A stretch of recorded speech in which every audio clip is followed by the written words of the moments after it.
High, আজকে আমি দুপুরের জন্য বানালাম ভোলা মাছ দিয়ে পেঁয়াজকালির চচ্চড়ি। শীতকালে পেঁয়াজকালির চচ্চড়ি তো সব বাড়িতেই হয়, আমাদের বাড়িতেও, তাই জন্য আজকে বাবা পেঁয়াজকালি এনেছিল।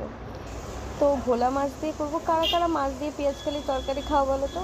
এমনি ডিম দিয়ে হয়, মাছের সাথেও চলে যায়। আর হয়েছিল ডাল সেদ্ধ বসিয়েছিলাম একদিকে, তো ডালটা সেদ্ধ করে পেঁয়াজকালি চচ্চড়িটা বসিয়ে দিলাম। আগে ফুলকপিগুলো কড়া করে ভেজে দিয়েছিলাম, তারপর সমস্ত ভেজিটেবিলগুলো দিয়ে আস্তে আস্তে নাড়তে রাখলাম। এগুলোও তো ভাজতে হবে নাকি, তারপর ভাজাভাজি পর্ব করতেই হবে।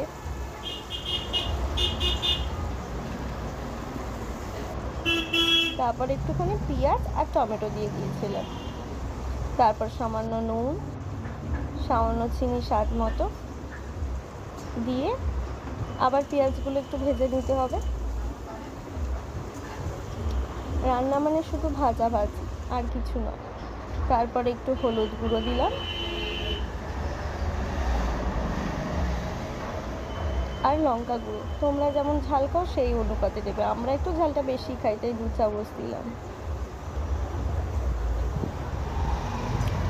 আজকে রান্না করতে করতে ভাবলাম না, আগে থেকেই ভেবেছি যে মেয়ের জীবনে ওই সকালে কি রান্না করব, রাত্রে কি রান্না করব, ব্যাস এটুকুই চলে, যে রান্না ছাড়া কোথাও পালানো যায় না।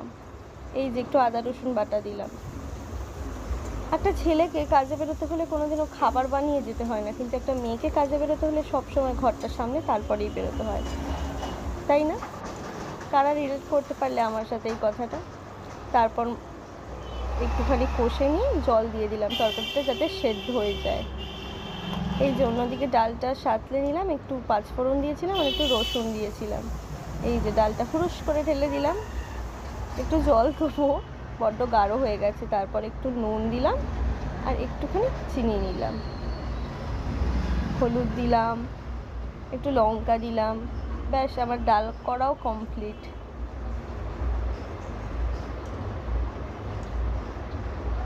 আমার রান্না প্রায় শেষ হয়ে গেল।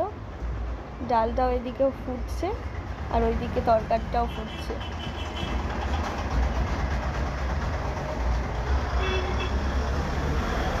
এই যে ডাল, ধনেপাতা দিয়েছিলাম একটু, শীতের নতুন ধনেপাতা, আর ভাত রান্না হয়েছিল।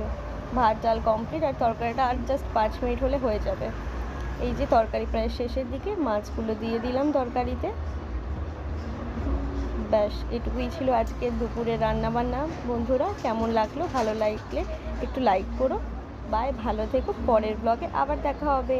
Bye bye.